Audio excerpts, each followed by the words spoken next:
본 방송에서 제공하는 투자 정보는 투자 판단에 대한 조언입니다.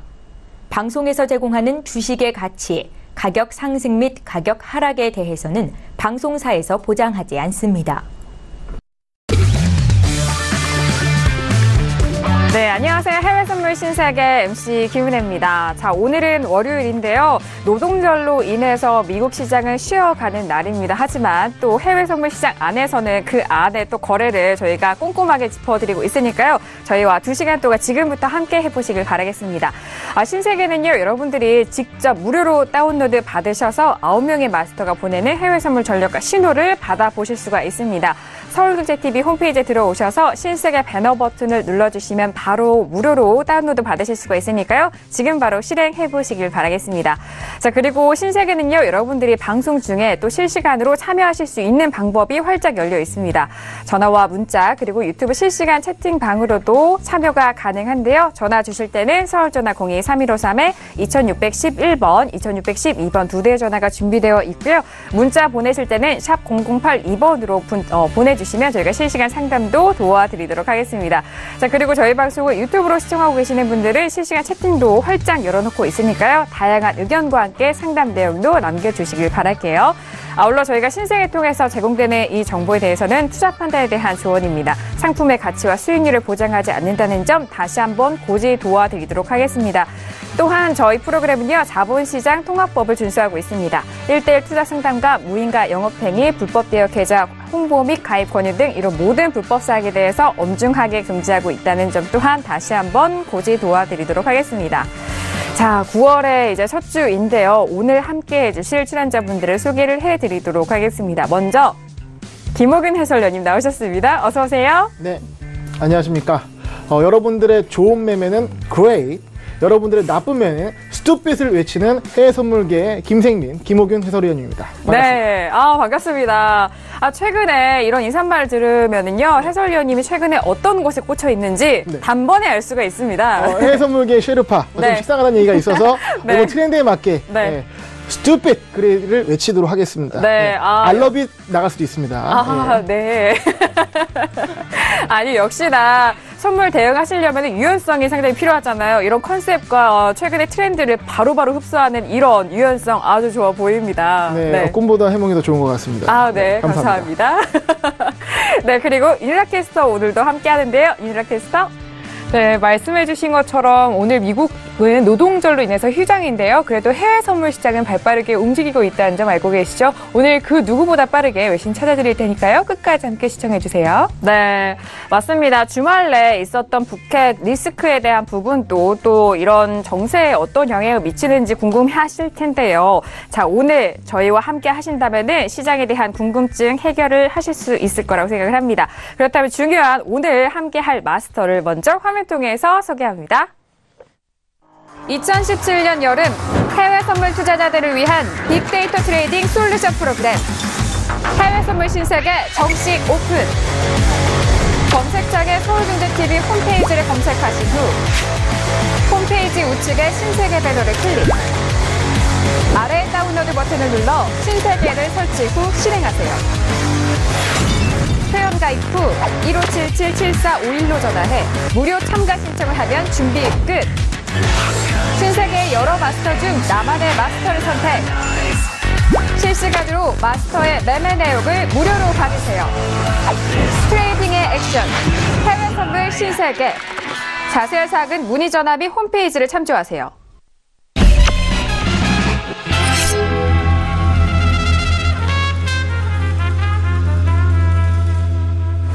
네, 오늘 함께할 마스터는요, 선재 마스터님 나오셨습니다. 어서 오세요. 네, 반갑습니다. 네, 반갑습니다. 네, 바로 인사 말씀 들어볼까요? 네. 미국 시장과 함께 희노애락을 같이 했던 시간, 또 노동자를 빌미 삼아 오늘 네. 쉬엄쉬엄 천천히 즐겁게 가도록 하겠습니다. 네, 알겠습니다. 마스터님 좀 살이 빠지신 것 같아요. 그래요. 어제 먹고 잤는데. 또 이게 평면화되니까 불고기 없어져서 그런가 봐요. 정면만 쳐다보겠습니다. 맞아요. 역시 주말 잘 보내신 것 같은데 이 좋은 컨디션으로 시청자 여러분들에게 실시간 리딩 잘 해드린다고 하니까요. 함께 해보시길 바라겠습니다. 자, 오늘 선재 마스터와 함께 다양한 시장에 대해서 짚어볼 텐데요. 먼저 오늘의 이슈, 어떤 이슈들이 올라왔는지 화면 통해서 먼저 이슈들 확인하시죠. 네, 오늘 퓨처스 이슈 토크입니다. 먼저 첫 번째 종목은 S&P가 올라왔습니다. 고용 부진에도 제조업 지표 호조로 증시 상승 마감이 됐는데요. 지금 시장의 흐름 볼까요? 2464.50포인트에서 거래되고 있습니다. 자, 그리고 다음 이슈는요. 미국채 10년물입니다. 고용지표와 제조업지표의 엇갈림 속에서 롤러코스터의 변동성을 보였다라는 이슈가 올라왔는데요. 오늘장은 0.13% 오른 126-27선에서 거래되고 있습니다. 자, 이어서 다음 이슈는 유로FX가 올라왔네요. 북한의 6차 핵실험으로 통화 선물에 대해서 불확실성이 증가가 됐는데요. 지금 가격대는 1.19045달러에서 소폭 조정을 받았지만 전거래를 대비해서는 강한 상승세를 보여주고 있습니다. 자, 이어서 다음 이슈는요. 크루드 오일입니다. 미국의 드라이빙 시즌이 종료함과 동시에 우려감 속에서 소폭 상승세를 보여주고 있다라는 뉴스입니다. 47달러를 다시 한번 회복을 하고 47.60달러에서 거래되고 있는 크루드 오일입니다. 네, 미국에서는 각종 지표에 대해서 엇갈린 흐름을 보여주고 있고요. 그리고 무엇보다도 북핵 리스크로 인해서 이 리스크가 또 각종 상품에는 어떤 영향을 미치는지 그 부분에 대해서가 가장 중점인 것 같습니다. 자, 그리고 거기에 상품은 크루드 오일까지 함께 저희가 덧붙여서 오늘 이슈를 확인을 해볼 텐데요. 먼저 S&P입니다. 고용 부진에도 제조업 지표 호조로 증시가 상승 마감했는데요. 자, 오늘은 어떤 흐름 안에서 짚어봐야 될지 업앤다운을 먼저 해보도록 하겠습니다. 현재 2465.50포인트인데요. 자, 준비되셨나요? 네, 업앤다운으로 해보도록 하겠습니다. 어렵네요. 네, 하나, 둘, 셋. 네, 윤유라 캐스터가 안 보이네요. 저 이거 중립입니다. 중립. 네, 알겠습니다. 저희 세 명이 업이었고요. 윤유라 캐스터 홀로 중립 반반을 들었는데 앞으로 중립 없도록 하죠. 오늘같이 좀 시장도 주식까지밖에 없는데 네. 중립을 하는 건 약간 좀 비겁한 것 같습니다. 그러니까 중립이죠. 확실하게 5대5로 선택해주는 약간 좀 그게 어떻지 않을까. 앞으로 세계는 중립 없이 가도록 하죠. 계속 중립할 것 같아요. 근데 저도 중립의 욕구가 생깁니다. 하지만 시청자분들께 좀 확실한 뷰를 드리고자 고민을 하는 거거든요. 그럼요. 그렇죠. 근데 2시까지 하는데 뭐 얼마나 크게 움직이겠습니까? 네. 그래서 선택하라는 거죠. 제가 갑자기 당황하게 되는데요. 네, 윤유라 캐스터 그러면 이어서 계속 의견을 들어볼까요? 네, 먼저 같이 블룸버그지 살펴보면서 이야기를 해봐야겠는데요. Stocks fell and gold and the yen climbed as geopolitical tensions flared up again with US President Donald Trump reading new economic sanctions라고 이야기를 하고 있는데요. 지금 아무래도 북핵 리스크 관련해가지고 이야기를 빼놓을 수가 없겠지만 그 전에 있어서 이미 지난주에 일본으로 미사일 발사를 했을 때처럼 이미 학습이 어느 정도 됐다고 이야기를 하고 있습니다. 그래서 크게 움직이지 않지 않을까라고 이야기를 하고 있는 가운데 지금 이것에서 보시면요. The reaction by investors was the same as last week's reaction to the news that of North Korea launched a ballistic missile over Japan이라고 이야기를 하고 있는데 이게 앞서 말씀드린 것처럼 일본의 미사일을 발사한 것과 마찬가지로 어느 정도 이미 합숙 효과가 있어서 크게 움직이지 않을 것으로 이야기를 하고 있고요. 특히 오늘장은 아무래도 말씀해 주신 것처럼 미국의 Labor Day 노동절이죠. 그래서 전자상거래만 이루어지고 있기 때문에 어떤 큰 변화가 있긴 어렵다. 그런데 앞으로 큰 맥락에서 봤을 때 한 일주일이나 한 달적으로 봤을 때는 논파र्म 데이터가 디서포인팅 하다고 하더라도 전반적으로 미국의 경제가 상승 추세를 이어가고 있기 때문에 계속해서 S&P 같은 경우에는 상승을 보는 것이 맞다. 그런데 오늘은 노동절이니까 큰 변동을 보이지 않을 것이다로 좀 보여지고요. 그리고 어제장에서도 상승 마감을 했기 때문에 오늘 오른다고 해도 그렇게 크게 오를 수 있지 않다고 보여지기 때문에요. 오늘은 뮤추럴 중립 드리겠습니다. 어떻게 들어보면 의견을 들어보니까 상승 쪽으로는 보는데 제한적인 상승 좀이다라는 그런 부분이 좀 강하게 와닿는 의견도 있네요. 네, 해설위원님. 네, 어떠신가요? 네. 저의 의견을 얘기하면 될까요? 네. 저는 이제 업을 들었는데요. 일단은, 오늘의 방향을 말씀드리기 전에 일단 금요일날 상황부터 봐야 될 것 같습니다. 금요일날 굉장히 독특했어요. 예, 좀 특별한 날이었는데, 보통 일반적으로, 고용지표는 매달 첫 번째 주 금요일날 있습니다. 그리고, 제조업 지표는 매달 첫 번째 주 월요일날 있습니다. 근데 오늘, 매달 첫 번째 월요일인데 오늘 노동절이기 때문에 이게 하루 앞당겨져서 일거래를 앞당겨져서 지난주 금요일날 고용지표와 제조지표가 동시에 나왔거든요. 네. 근데 이제 고용지표는 안 좋게 나왔어요. 네, 그러니까 맞아요. 실업률도 예상치부터 올라갔고, 그러니까 4.3이었는데 4.4가 됐어요. 그러니까 실업률 높아졌다는 거는 고용 상태가 더 안 좋아졌다는 얘기고요. 비농업 부문 고용자 수 변동, 흔히 말해서 넌팜페이라고 부르는 고용지표, 굉장히 중요한 고용지표가 예상치를 크게 하회했습니다. 그러니까 고용자 수가 안 늘어났다는 거죠. 그래서 일종의 고용 쇼크가 났는데, 하지만 증시는 하락하지 않았습니다. 왜냐면 그 뒤에 나왔던 제조업 지표, ISM 제조업 지표가 예상치를 크게 상회했는데 네. 어느 정도 상회했냐면 2011년 4월 이후에 최대치입니다.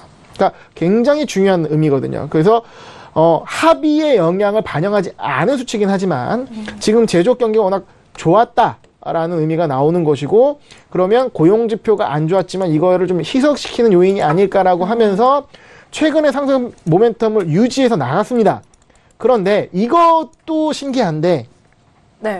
주말에 소식이 하나 있었죠. 다 아시는 소식. 바로 북한의 6차 핵실험이 있었습니다. 그래서 이런 것들이 반영돼서 오늘 시작은 개파락으로 시작을 했습니다. 차트 보시게 되면 이런 갭의 공백이 있었죠. 네. 갭의 공백이 있었고, 그러면 우리가 오늘 시장에서 업이냐 다운이냐, 상승이냐 하락이냐, 매수냐 매도냐를 결정하는 데서 기준을 삼아야겠죠. 그러니까 지금은 기준이 없으면 뇌동매매밖에 나올 수가 없습니다. 게다가 오늘은 새벽 2시에 조기 종료하기 때문에 움직임 폭이 적습니다. 그래서 어떤 정확한 기준을 삼아야 되는데요. 그래서 제가 삼은 기준은 2465입니다. 갭 하락 이후에 2465를 메꿔 나갔고, 지금 현재 65 이상에서 조금 위긴 하지만 올라와 있기 때문에, 그러면 현재 기준으로 오늘은 좀 약간 완만한 매수세가 가능할 것이다. 네. 라고 보고요.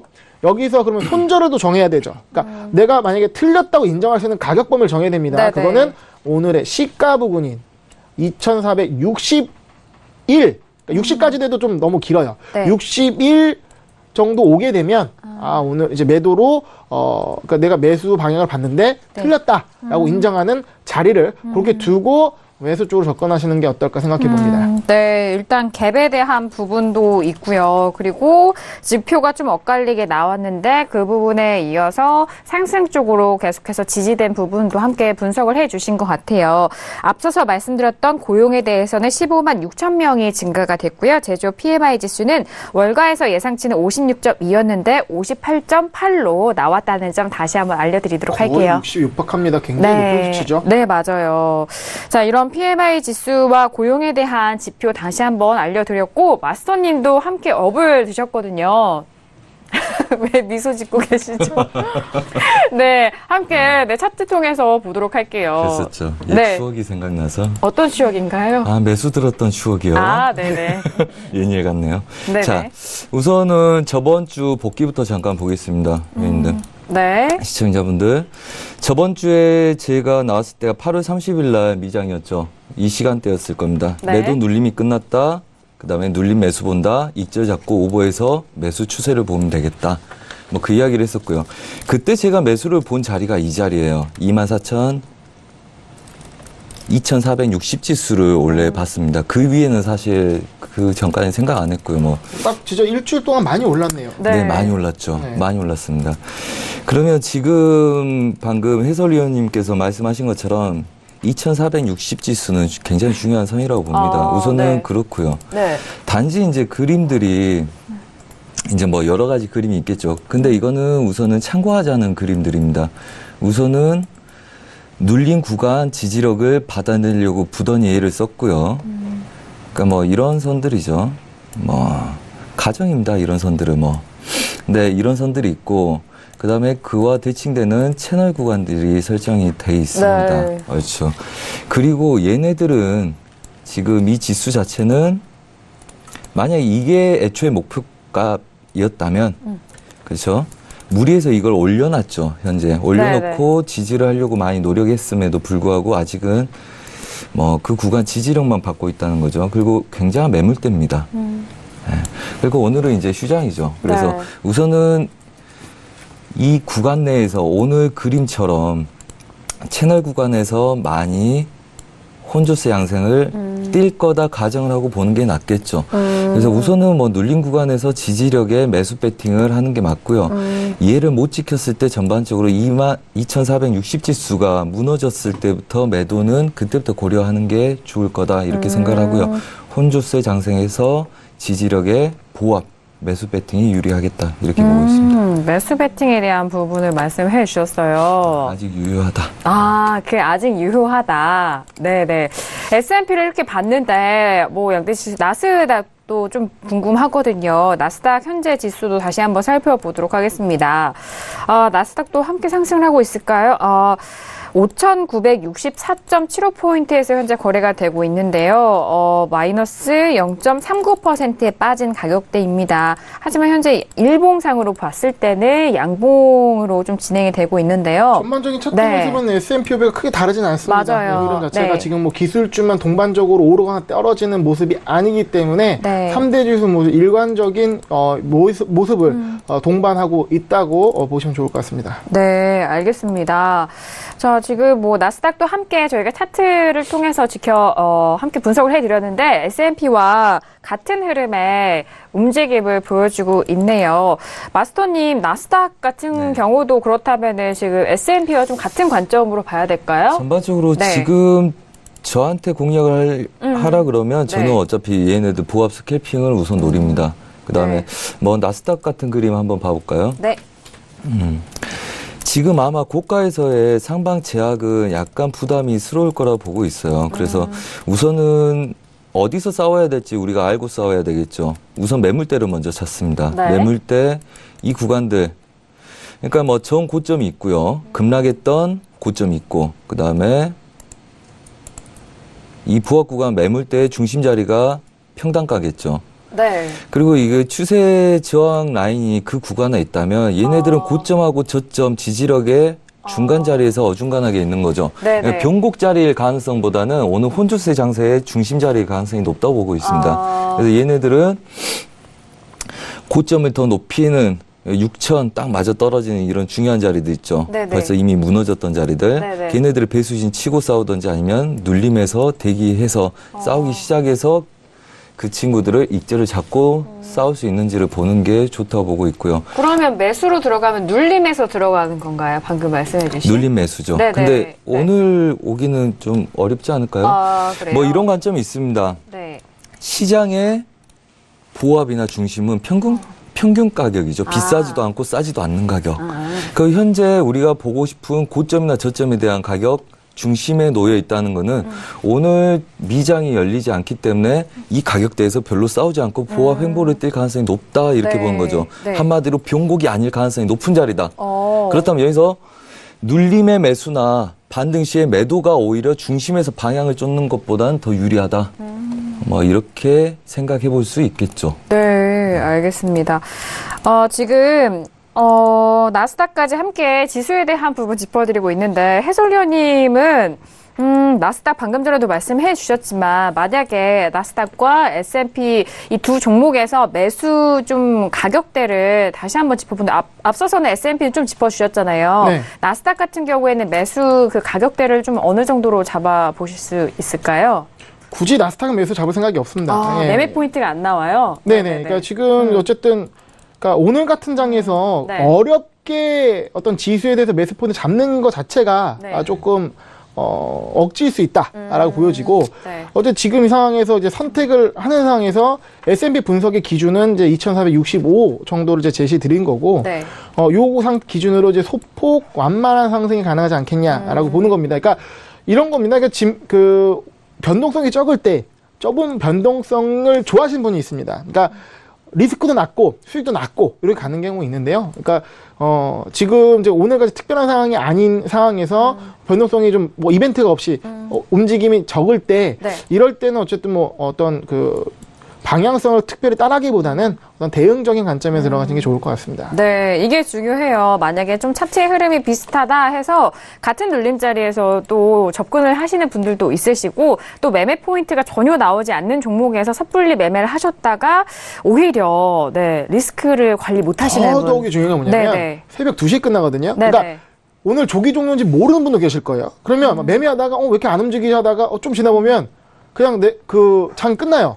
네. 팔지도 못하고. 네. 그러고 오버나잇 되는 거예요. 근데 네, 맞아요. 새벽 2시부터 다음날 아침까지 7시까지 네. 갭이 생기잖아요. 맞아요. 그 상황까지 대응을 또 못해요. 그러고 다시 이제 뭐 내가 원하는 방향으로 움직이면 모르겠지만 그 많은 시간 사이에 어떤 일을 터질지 모르기 때문에 리스크를 떠안고 오버나잇을 하는 거거든요. 그러니까 그런 부분이 있기 때문에 이렇게 조기 종료하는 날은 굳이 많이 움직이지 않은 상황에서 방향을 잘못 들어갔다가 대응을 잘 못할 수가 있기 때문에 네. 좀 신중한 대응이 더 필요한 날이기도 합니다. 네, 이런 일정들을 꼼꼼하게 체크를 해드리는 저희 신세계와 함께 하신다면은 네, 이런 실수는 없으실 것 같고요. 그리고 사용하시는 각 증권사 HTS의 모든 시황과 일정도 함께 있으니까 그 부분을 잘 확인을 해보시면 될 것 같아요. 네, 마스터님 무슨 자리가 나왔나요? 아니요, 저는 일반적으로 네. 그 차트 한번 보자면요. 아, 그냥 네. 팁을 하나 드리고 싶은데. S&P 함께 보시나요? 네. 네. 저는 뭐 보통 이렇게 생각을 해요. 애매한 구간은 피하는 게 상책이다. 그래서 하지 말아야 될 이유를 찾는 게 중요하다 그랬죠. 그 자리가 하지 말아야 될 이유가 별로 없다면 해도 될 자리지만 하지 말아야 될 이유가 많다면 피해야 될 자리다. 그러니까 오늘 보합의 조건도 많고 그러면 저는 보통 이렇게 가정을 두고 끊어놓고 보는 경우가 많아요.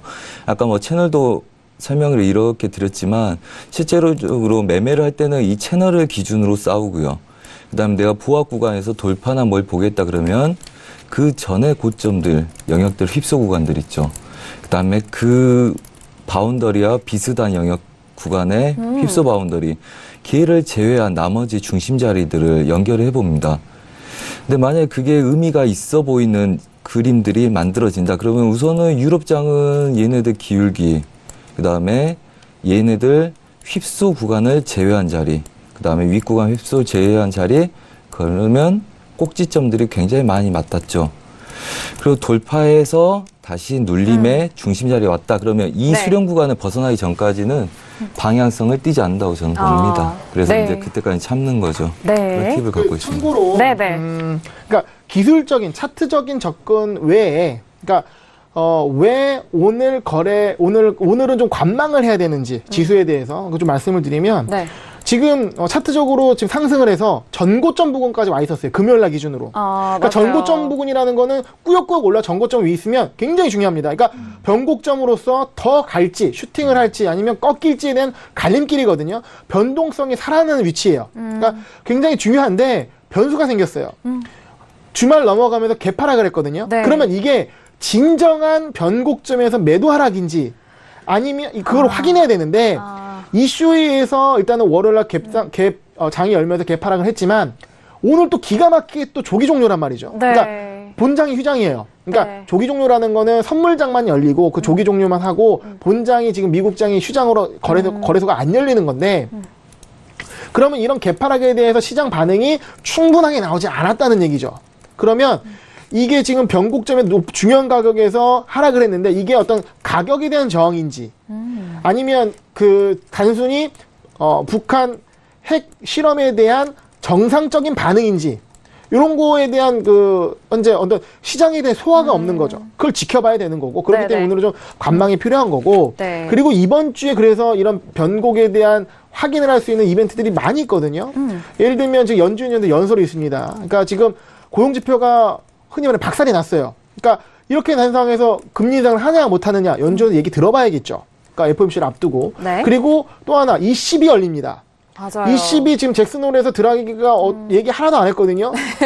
테이퍼링 하는지 지켜봐야 됩니다. 네, 내용 네. 들어봐야 돼요. 네, 맞아요. 그리고 마지막으로 세 번째 셧다운 이슈입니다. 아, 지금 그 그렇죠. 만기 의회 이제 결정이 나와야 되는데 일단은 지금 제가 본 기사로는 원래는 한 50% 셧다운 확률 50%였는데 이제 허리케인 하비에 대한 정부의 적극적인 대처로 인해서 의회 쪽에서 이런 셧다운 가능성이 35% 줄어 있어요. 그런 셧다운이 안 된다는 거 받고 또 지지를 받고 올라갈 수가 있거든요. 네. 그러한 것들이 살아남아 있기 때문에 지금 오늘 굳이 위험 부담을 안고 방향이 안 나오는데 대응할 필요가 없다라는 것도 참고하시면 좋을 것 같습니다. 네. 최 의원님께서 말씀해주신 것처럼 지금 안 그래도 그 외신에서 이야기를 하고 있는 게 뭐 대북 리스크나 이런 것은 사실 그렇게 크게 반영되긴 조금 지금 당장은 어렵다고 보이고요. 안 그래도 좀 쉬어가는 그런 장이다 보니까요. 다만 추후에 뭐 지수 같은 경우에는 USDA랑 mostly disappointed라고 이야기를 하고 있지만 Federal would pass on another rate hike later this year라고 이야기를 하고 있는데 연준 의원 발언 관련해가지고 추후에 발표가 있을 때 그때 참고하시고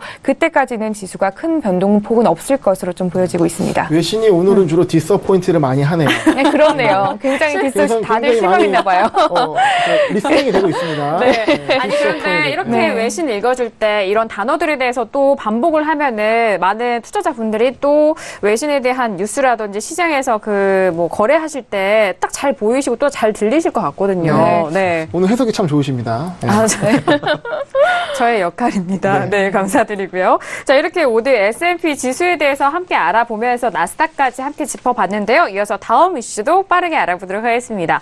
자, 다음 이슈는요. 미국채 10년물입니다. 미국채 10년물은 오늘 126-27선에서 거래가 되고 있습니다. 역시나 뭐 같은 지표에 대한 불확실성 속에서 좀 혼조세를 보인다라는 이슈로 저희가 좀 짚어봤는데요. 자, 국채에 대한 부분 먼저 업앤다운 이후 다시 한번 의견 나눠보도록 하겠습니다. 자, 준비되셨나요? 네, 들어보도록 하겠습니다. 하나, 둘, 셋. 애매하네. 마스터님은 방금 이거 한번 했어요. 이거 이거 하려다가. 네. 앞서네. 얼마나 좋아요. 얼마나 좋습니까, 우리. 비겁하지 않잖아요. 네. 아이, 자꾸 비겁하다고 하시는데, 네. 자, 지금 좀 반반의 의견이 나왔죠. 윤희락 캐스터와 좀 다른 의견도 나왔는데, 윤희락 캐스터 먼저 좀 들어볼까요? 네. 아무래도, 아무리 그 대북 리스크가 반영이 안 된다고 하더라도 안전자산에 대한 선호도는 좀 지속이 될 수밖에 없는 상황이다라고 보여지고요. 좀 이렇게 같이 살펴봤을 때 미국채가 근데 그렇게 큰 폭으로 오를 것 같지는 않고요. 큰 폭으로 뭐 조정이 있다던가 그럴 것 같지는 않은데 굉장히 느리게 움직이는 종목 중에 하나이지만 아무래도 강보합권에서 거래를 마칠 것 같은 게 지금 미국의 트럼프의 뭐 발언이나 앞으로 사람들이 좀 내다보는 것으로 따르면은 북한뿐만이 아니라 지금 중국과의 좀 어떻게 보면 무역 전쟁, 경제 전쟁이 시작이 됐다고 이야기를 하고 있으면서 어떻게 여기에 제재를 가할 수 있을까에 대해서 좀 이야기를 하고 있는데요. 뭐 아무래도 지금 말을 하고 있는 거는 송유관 차단에 대해서 이야기를 하고 있고요. China provides the regime in Pyongyang with an important source of income이라고 이야기를 하고 있으면서 아무래도 중국이 북한 같은 경우에 90%의 무역 수지량을 보여주고 있다, 교역량을 보여주고 있기 때문에 중국에 대한 제재를 들어갈 것이다. 그러면 양 대국 간의 사이가 조금 악화될 것으로 좀 보여지면서 아무래도 상대적으로 미국채가 조금 안전자산이다 보니까 선호가 되지 않을까라고 좀 보여지는 부분이 있는데요.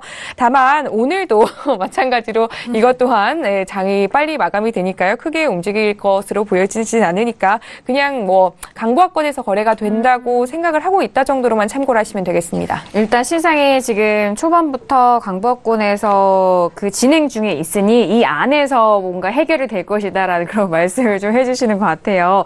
126-27포인트에서 지금 거래가 되고 있는데 해설위원님, 네, 어떤 의견이셨나요? 못 보셨어요? 말씀해 주세요. 다운이었습니다. 다운입니다, 다운. 반대였죠. 네. 기억이 나서 반대였었던 것 같아가지고. 네. 그러니까 기술적 분석은 좀 무의미해요. 마찬가지로 오늘 미국채 또 매매하기 애매합니다. 네, 다만 이제 오늘 당일 기준으로 방향성을 말씀드리자면 당일 기준입니다. 저는 이제 다운 쪽, 그러니까 미국채 하락을 좀 예상을 하는데요. 이유는 이제 미국채가 가장 확실한 안전자산입니다. 그러니까 안전자산 선호 현상이 일어나면 미국채가 급등을 하죠. 마찬가지로 오늘 갭 상승으로 시작을 했습니다. 네. 근데 우리나라야 북한 이슈가 워낙 밀접하게 다가있고 전쟁이 나면 한반도에 일어나기 때문에 굉장히 리스크하게 반응을 하지만 실제 우리 시장은 냉정하게 반응을 했고요. 비교적 선방을 했어요. 증시도. 네. 그리고 글로벌 증시도 비교적 선방을 했단 말이죠. 그러니까 증시는 북한의 6차 핵실험 이거는 지금 9일 날에 이제 건국절을 앞두고 맞아요. 예견된 부분이거든요. 6차 핵실험 할 거다. 미사일 계속 쐈고 얘는 플랜대로 간다. 그러면 6차 핵실험 할 건데 또 좀 예상 밖에 조금 빨리 한 거죠. 그러니까 그런 부분이 시장에 반영된 건데 네. 그거에 대해서 학습 효과가 일단 있고 그거에 대해서 시장이 좀 굉장히 반응하고 우리가 우려하는 건 이겁니다. 그러니까 북한이 저럴 건 이미 알고 있었어요. 그럼요. 트럼프가 어떻게 대응할 거가 무서운 거죠. 네. 어떻게 트위터에다가 뭘 올릴지 모르니까 네. 갑자기 FTA 폐지한다 이러고 갑자기 막 군사적 카드 막 얘기할 거란 말이죠. 자신의 국내 정치상의 입지를 위해서라도 충분히 그럴 만한 대통령이기 때문에 네네. 네. 그런 리스크 요인이 있는데 시장은 비교적 냉정히 반응하고 있습니다. 그러면 오늘 기준으로는 어느 정도 그런 리스크 요인들이 더 확대되지 않고 조금 감소할 수 있겠다라고 판단을 해보는 거고요. 네. 조금 중기적으로 봤을 때 우리가 중요한 가격대가 있어요. 미국채에 있어서 어떤 가격대죠? 네. 126.23입니다. 아, 126.23? 네, 이게 어떤 가격이냐면 네네. 지금 12월물이잖아요. 네. 9월물 기준으로 127.00 가격입니다. 거기 때 굉장히 이제 두터운 저항대였다가 돌파되면서 새로운 지지선으로 작용하는 이 가격대인데 네. 12월물 기준으로는 이게 126.23이거든요. 그래서 요 가격 기준으로 위냐 아래냐를 보고 현재 어느 정도 지지를 받고 있느냐 아니면 이제 저항을 받고 있느냐를 좀 보면 좋을 것 같습니다. 그래서 네. 현재는 아직 이 위기 때문에 좀 위험 상황이에요. 그러니까 뭔가 좀 불안해 있는 상황이고 네. 요 밑으로 좀 떨어져 주면 조금 이제 위기 상황이 좀 해소 국면이다라고 판단하는 기준으로 삼기 굉장히 좋습니다. 그래서 이 가격대 한번 체크해 보시고 오늘 기준으로는 리스크 요인이 더 확대되진 않고 좀 감소할 수 있다. 현재 네. 기준으로 말씀을 드리겠습니다. 네, 일단 중요한 가격대를 함께 짚어주셨네요. 지금은 12월물로 거래가 되고 있는데 9월물 가격대 지금 126-23이 9월물로는 127이다라는 네, 다시 00 가격인데 일단 126-23을 기준으로 해서 위쪽으로 가격대가 올라간다면은 위험 상황이다라는 그런 부분이고 또 네. 아래이면은 해소 국면이다라는 그런 측면으로 그런 거에 대한 기준을 네. 삼기 좋은 가격대라는 거죠. 좋은 꼭 가격대다. 그거라는 거는 보장이 없어요. 아, 근데 그럼요. 시청자분들, 투자자분들께서 어떤 기준을 삼기 중요한데 네. 그거의 좋은 자리니까 참고하시면 좋을 것 같다는 얘기죠. 네, 맞습니다. 그리고 중요한 것은 또 트럼프에 대한 발언인데 트위터에 뭐라고 올라올지는 우리 윤희라 캐스터가 빠르게 또 알려주실 거예요. 네. 트위터 네. 친구신 거죠? 아, 네, 팔로잉을 하고 있습니다. 팔로우. 네, 그럼요. 그건 기본적인 원칙 아니겠습니까? 네, 감사합니다. 트위터를 안 해가지고. 네. 네, 마스터님 의견도 들어볼까요? 네. 그럴까요? 네. 자, 우선 뭐 네. 2주 동안 연속적으로 제가 생방송 나와서 했던 걸로는 굉장히 큰 수익을 얻었기 때문에 저번 주 복귀하면서 또 말씀드리죠. 복귀해주세요. 네네. 기업들 다들 안 나시죠? 자, 저번 주도 이 자리였죠. 네네. 그때도 제가 매도 거의 다 왔다. 눌림 매수한다. 고가 못 넘어가고 보합이다. 매도는 고가 부근에서 매도 쳐라. 그래서 뭐 여기서 매수를 잡고 그다음에 고가는 넘어가지 못하니까 고가 부근에서 매도 치면 된다 그랬어요. 한마디로 얘가 보합이라는 거죠. 그래서 그때 이야기가 여기서 이 구간대를 뚫는 거는 무리수지 않냐. 이제 전체 패널들이 다 반대로 매도를 잡았었죠. 그거 기억나요. 네. 그래서 뭐 전 종목 우선은 뭐 다 체크를 해왔는데 네. 그 구간대가 지금 해설위원이 말씀하신 자리 근처예요. 네, 이제 지지력이라는 거죠. 그래서 그때도 제가 말씀드릴 때 얘네들 꼭지점을 약간 깨는 정도에서 멈춘다 매도는. 그래서 거의 다 왔다 그 말씀 드렸어요. 네. 그래서 이게 전체집 보합이고 오늘 이제 조기 휴장 그냥 휴장이라 하면 되겠죠. 휴장 상태에서 이제 상단부 제약을 만들어 놓은 상태에서 부합을 띄고 있기 때문에 네. 뭐 굳이 오늘 같은 날은 다 이렇게 되면 다 한 4개 종목 중에 3개는 맞는 날이에요. 뭐 크루드 오일도 그렇고 아까 말씀하신 것처럼 네네. 중요한 저항 때 혹은 부합 중심 자리에 있기 때문에 네네. 그래서 지금 뭐 상단부 제약이 있기 때문에 뭐 매도 눌림을 한번 보는 것도 나쁘지 않겠다. 하지만 저한테 매매하라면 굳이 안 하죠. 그래서 지금 우선은 고가에 대한 제약이 있기 때문에 얘네들은 부합 든다고 보고요. 수렴 부합 들 거라고 보고 전반적인 지금 자리 근처가 중심이다 이렇게 보고 있습니다. 네, 뭐 지금 자리가 좀 중심 네. 가격대다. 네, 그렇죠. 그래서 저번 주에 우리가 봤던 고가를 넘지 못하고 계속 위에 매도, 아래 매수 그 보합 구간 위아래로 한 번씩 쳤기 때문에 중심에 가서 놀고 그냥 그 다음에 휴장 전에는 중심에서 머무는 게 당연지사죠. 그래서 그림이 끝난 상태다 저는 이렇게 보고 있기 때문에 네. 전 종목도 다 비슷합니다. 실제로. 네, 알겠습니다. 국채에 대한 부분을 짚어주셨습니다. 저희가 또 앞에서 지수에 대한 부분과 국채는 또 연관되어 있는 뭐 종목이기도 할 거예요. 전반적인 시황 이해하시고 그 안에서 매매 포인트와 이 종목들 이해하시는데 많은 도움이 되셨길 바라겠습니다. 자, 이어서 다음 상품으로 넘어가 보도록 하겠습니다. 다음 상품은요, 유로 FX가 올라왔죠. 자, 유로 FX에 대해서는 통화 쪽에 대한 불확실성이 확대가 됐다라는 이슈입니다. 이전에 유로 같은 경우에는 달러 약세가 계속적으로 이어지면서 1.2를 뚫었었죠. 지금 현재 가격대는 1.190 달러에서 거래되고 있습니다. 0.28%의 상승세로 지금 현재 진행이 되고 있는데요. 자, 유로 FX에 대해서 먼저 업앤다운 들어보고 이후에 의견 나눠볼까요? 네. 자, 통화 상품에 대해서는 최근에 저는 참 어렵더라고요. 네, 어려운 부분이기 때문에 네, 아직도 어렵습니다. 네, 들어보도록 하겠습니다. 자, 하나, 둘, 셋. 마스터님 홀로 다운을 드셨고요. 저희 세 명은 또 업을 드셨는데 먼저 들어볼까요, 마스터님? 네. 네네. 그럼 또 저번 주 사인 드린 것부터 네, 복귀를 해주시고 또 수익 난 거 있으시면은 좋은 매매 포인트였다. 네. 저는 뭐 이거 한 거는 거의 다 수익을 내셨다 보면 되고요. 네. 자, 저번 주에 이 구간 제가 매수를 주고 왔다 그랬을 거예요. 하지만 얘네들은 추세 매도 쪽으로 본다. 그래서 저희가 얘네들 매도 쪽으로 돌려서 보기를 시작을 했어요. 그래서 우선은 채널 상단부 찍지 못하고 그 다음에 하단부 찍지 못하고 얘네들은 수렴 보합 든다. 그리고 저희가 매도 사인 1차를 이 자리 줬습니다. 그래서 정확하게 매도 1차까지 다 끝난 거예요. 그 다음에 반등 구간에서 이제 막혀서 이렇게 놀고 있는데 우선은 얘네들은 매도 추세의 가능성이 있을 뿐이지 아직 1차를 깰지 안 깰지 모른다고 말씀을 드렸었어요. 네네. 시청자분들한테 그렇게 하고 실제 저에게 매매가 네. 이걸 했고요. 그렇다면 지금 이 구간들 8월 2일 구간들 고점 영역에서 막혀 있죠. 그러면 아직은 1차 지지라인이 너무 강해서 매수로 뻗을지 안 뻗을지 아직 모릅니다. 솔직히 저도. 그래서 시청자분들한테도 우선은 얘네들 좀 더 지켜보고 하자. 대신 보합 구간 노리자. 그리고 지금 중심보합 저항을 받고 있는 경우라서 네.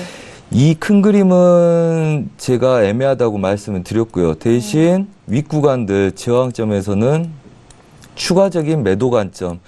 물론 저희 시청자분들한테 지금 여러분들 무방에 들어와 계신 분들한테는 여기서는 위에 수렴 고가 근처나 아니면 깬 다음에 추가적인 매도를 보자. 이 구간 애매하기 때문에. 네. 그래서 그렇게 말씀드렸지만 굳이 한다면 우선 1차를 추가적으로 더 시도하는 거 한번 볼 수 있지 않나 해서 그 관점으로 다운을 들어드렸습니다.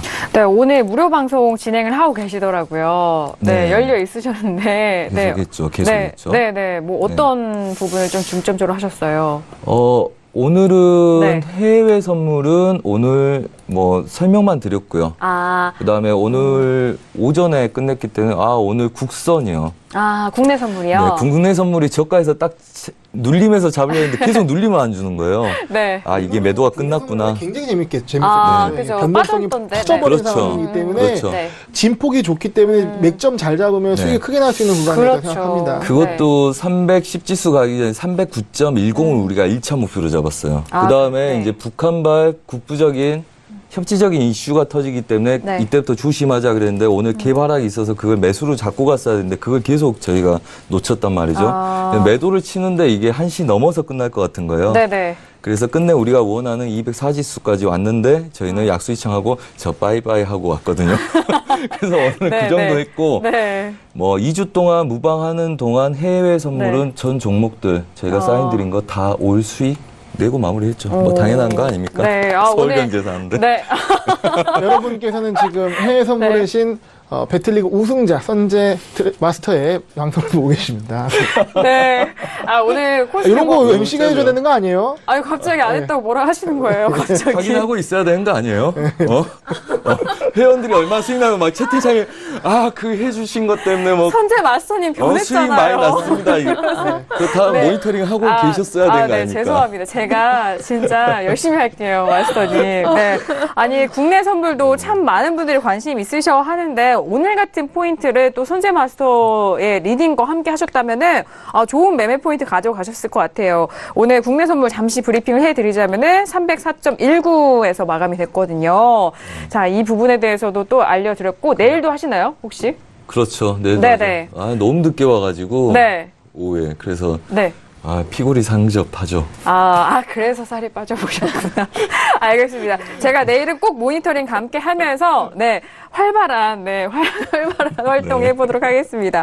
하세요. 알겠습니다. 감사합니다. 자, 유로FX에 대해서 지켜보고 있는데요. 윤희록 캐스터 의견 들었나요? 아직 안 들었습니다. 유로FX, 네, 들어보도록 하겠습니다. 유로는 사실 상방으로 좀 갈 수밖에 없다고 좀 보여지는데요. ECB 통화 정책 회의가 9월 7일 날 열리게 되죠. 네. European Central Bank as policymakers descend on Frankfurt on September 7th라고 이야기를 하는데 이때까지 사실 좀 관망세가 짙어질 것이다라고 보여지고요. 사실 당분간은 그 유럽 증시 호조로 인해서 유로의 상승세는 좀 예견이 되어 있었던 부분이 있었는데요. 이번에 드라기가 사실 발언을 할 때에 이야기가 understand why a buoyant economy has failed to generate sufficiently sustained inflation이라고 이야기를 해서 왜 ECB가 경기 호황이 충분히 안정적인 인플레이션을 뒷받침하지 못했는지에 대해서 심의 있게 좀 이야기를 나눈다고 하고요. 이 자리에서 유로 아무래도 너무 많이 올랐다. 이렇게 이야기를 하게 되면 그때까지는 좀 조정을 받을 수 있겠지요. 그런데 그 전까지는 좀 관망세 속에서 소폭 상승 흐름을 이어갈 것으로 좀 보여지고요. The European Central Bank President will express concern about the currency strength라고 이야기를 하고 있는데 이때는 이렇게 이런 발언이 나오면서 급격히 약세 전환이 될 수 있기 때문에 이때까지는 좀 계속해서 상승 추세 좀 보셔도 될 것 같습니다. 네, 알겠습니다. 일단 상승 추세에 대한 모멘텀과 재료는 여전히 존재하고는 있지만 하락 추세로 전환할 수 있는 재료는 아직까지는 나오지 않은 거는 같아요. 그 흐름에서 업에 대한 의견을 함께 해주셨고요. 해설위원님 의견도 바로 들어보도록 하겠습니다. 네, 재밌는 거 보여드릴게요. 차트를 통해서. 안 재밌으면 안 돼요. 재밌을 겁니다. 네, 알겠습니다. 준비하겠습니다. 차트 같이 보여주시면 좋을 것 같고요. 네. 이제 차트의 모습인데, 네. 이게 지금 지난주랑 이어서 얘기 드리면, 이때가 이거 박스권 굉장히 길죠. 요 좌측에 있는 박스권. 요게 과거 이제 박스권 흐름으로 보이다가 자, 이 박스권이 돌파되는 시점. 이때죠. 네. 이때가 언제냐? 잭슨홀입니다. 옐런 기자회견 내용 나오고 쳤고요. 네. 드라기 기자회견하고 쳤습니다. 그러니까 저번에도 이렇게 확인해 주셨는데, 그죠? 옐런이 올린 가격, 드라기가 올린 가격이라고 보시면 됩니다. 네네. 그 뒤에 이제 1.2라는 이 가격대를 돌파하면서 한번 슈팅이 나왔고요. 그러고 나서 지금 시장을 보게 되면 하루 만에 쭉 밀린 거예요. 이게 하루 만에 밀린 거거든요. 밀려 내려온 가격이 여기까지 내려왔어요. 1.8900. 여기가 뭐냐? 드라기, 제가 이거 보고 이랬어요. 그러니까 드라기가 올린 거는 다 내려놨구나. 라고 느꼈어요. 요 가격대를 중요하게 보시면 되는데, 지금 요 가격대가 현재 오늘 아침 갭 가격입니다. 갭 시가. 네. 예. 그러면 뭐 말 다 했죠. 그러니까 요 가격대를 기준으로 매매하면 된다는 거죠. 그러니까 요 가격대가 중요한 이 유로의 거래자들이 중요하게 생각하는 가격대이기 때문에 요 가격대를 기준으로 현재 위에 있기 때문에 오늘 기준으로는 매수 쪽으로 볼 수 있다라고 말씀을 드리겠고요. 네. 마찬가지입니다. 오늘 굳이 매매할 필요는 없다라고 말씀드리면서 하지만 유의미한 걸 말씀드려야 되잖아요. 네. 이 가격대 굉장히 중요하다는 거죠. 그럼요. 네, 이 가격대가 말씀드렸던 것처럼 앨런이 올리고 지지받다가 드라기가 끌어올렸다가 지지받은 가격입니다. 그리고 오늘 갭 시작할 때 갭 시가입니다. 네, 그러면서 지지선이 됐어요. 네네. 지지선이 됐기 때문에 이 지지선이 지지받을 수도 있고 붕괴될 수도 있죠. 하지만 중요한 가격 기준대로서 내가 매수냐 매도냐 방향을 잡을 때 삼을 만한 좋은 지침 가격대가 된다고 말씀을 드리겠습니다. 그 가격대 좀 레인지 좀 말씀해 주세요. 1.18 네. 1.18900 정도 왔다 갔다 합니다. 1.1890이요? 네. 네, 알겠습니다. 흥미로운 분석이에요. 네. 옐런이 올린 가격, 드라기가 올린 가격. 네. 그게 어떻게 현재도 작용하고 있는지. 네. 그러니까 지금 선제 마스터님 같은 경우에는 이제 그 흔히 말하는 추세선 작도를 통해서 흔히 말하는 대각선을 좀 그리신단 말이에요. 추세를 네. 잡으신단 말이에요. 네, 그러니까 네, 네. 저는 이 작도에 대해 자신이 없어요.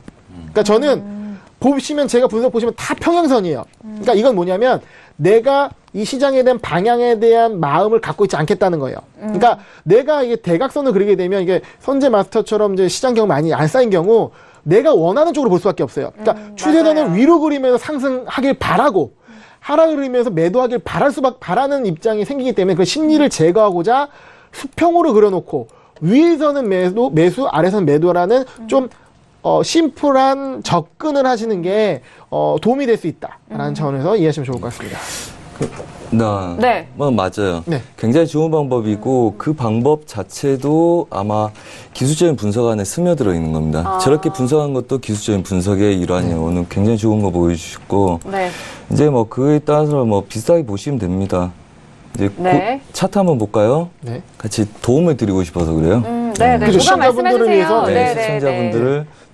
자, 차트를 한번 보시면 우리가 이 구간 상방 제약에 대한 부담감이 있다 그랬죠. 똑같은 이야기입니다. 드라기, 앨런, 잭슨홀 연설 끝난 다음에 앞으로의 드라기 총재가 유로의 강세에 대한 언급만 있으면 이건 갭 하락장이죠. 그다음에 이제 상존이 돼 있다는 거죠. 그다음에 잭슨홀 이후에 애매모호한 구간에서 고가 테스트를 한번 하고 다시 되돌아왔단 말이에요. 그렇다면 고가에 대한 부담감을 느끼기 때문에 고점을 높이기 쉽지 않습니다. 그 기술적으로도 이미 급락이 와서 이미 차트가 역행이 떠 있는 상태고요. 일명 다이버전스죠. 그럼 단기간 올라가는데 부담이 돼요. 그걸 뚫을 수 있는 거는 시황밖에 없거든요. 근데 나올 만한 시황이 아직은 없습니다. 그리고 아직 그 결정이 어떻게 될지 모르고 그렇다면 얘가 고점으로 이해했을 때 전고점 싸움들 있죠. 이런 구간들. 걔를 연결해 보면 알게 돼요. 얘네들이 반등할 때 여기서 막히면 부담감을 느끼는 겁니다. 그럼 차트가 못 넘어가고 있죠. 그러면 예상을 하는 거예요. 이 구간대를 안착을 못한다. 고점에 부담감이 있으면. 그러면 얘네들은 못 넘어가는 거고요. 그 다음에 얘네들의 전체적인 흐름을 보면 꼭지점 두 개를 연결하고 추세를 끊게 되면 얘네들은 추세 지지력을 받아낼 거예요. 그리고 그 추세 지지력은 채널의 중심 자리가 됩니다. 이걸 미리 이때부터 다 예상을 해요. 그래서 이 움직임 위아래 여기 치고 여기 맞고 여기 지지될 거다. 이런 상황이라면 그러니까 그 해설위원님이 분석하는 것처럼 그런 상태대로 수평적인 상태를 추세선으로 이렇게 분석을 하는 거죠. 그래서 예상을 해서 저희는 이 자리를 맞춰내는 거죠. 이게 이제 재밌죠? 그쵸. 이게 저는 이제 수평으로 분석을 해서 비슷한 결과를 도출하고 네. 추세선으로 분석을 해서 또 비슷한 결과를 도출하고, 그러니까 이제 분석의 그 길은 여러 가지지만 이제 어떤 최종점은 이제 비슷할 수 있다라는 부분도 있고요. 그리고 오늘 저희가 잠깐 이야기가 안 된 게 있는데 전반적으로 일봉상 우리가 안 보고 갔는데 다 일봉 봐보세요. 추세가 지지되고 있는 그림들입니다. 그래서 추세가 지지되는 상태에서 고가에서 눌림 구간 멈춰 있는 거기 때문에 유로 FX도 그렇고 우리가 지나갔던 S&P도 그렇고 다 그래요. 그냥 일봉상 추세가 다 지키고 있는 겁니다. 아마도 고가에 대한 부담감 때문에 보합으로 갇혀 있다 이렇게 보시면 되고요. 전반적인 그림 다 비슷해요. 시청자분들. 유로가 국채도 그렇죠. 네. 똑같은 그림입니다. 그래서 이제 저희가 보는 건 여러분들이 배팅보다는 어떻게 분석하고 어떻게 보는지에 더 관심을 가지시면 도움이 많이 될 것 같아요. 네. 오늘 이렇게 조기 폐장이라고 또 오늘 매매 포인트에 대해서는 지금 보합으로 거의 의견이 좀 통일되는 부분도 있는데요. 하지만 저희가 매일매일 이 시장을 보고 또 거래를 하는 부분이기 때문에 오늘 이렇게 좀 여유 있으신 날 이런 뷰들을 좀 정리를 해보시고 다음 날의 거래에 대해서 그리고 다다음 날의 거래에 대해서도 계속 계속해서 좀 청사진을 그려보시는 것도 좋을 것 같은데 이전에 함께 말씀을 해주셨던 가격대는 유로에 대한 부분입니다. 중요 가격대 1.1890에 대한 부분 말씀을 드렸으니까 여러분들도 직접 차트를 통해서 이렇게 추세선과 함께 그리고 차트 분석을 다시 한번 해보시길 바라겠습니다. 자, 이렇게 다양한 이슈들을 점검을 했고요. 오늘 유로 FX까지 세 번째 이슈까지 좀 짚어봤는데 저희가 마지막 이슈인 크루드 오일에 대해서는 잠시 2부에서 이어가도록 하겠습니다.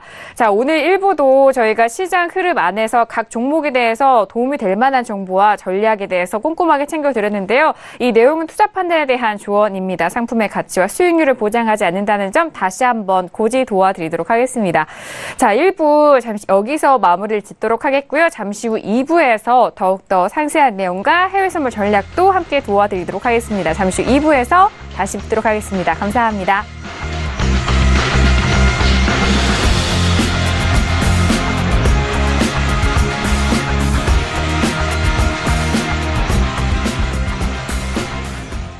본 방송에서 제공하는 투자 정보는 투자 판단에 대한 조언입니다. 방송에서 제공하는 주식의 가치, 가격 상승 및 가격 하락에 대해서는 방송사에서 보장하지 않습니다.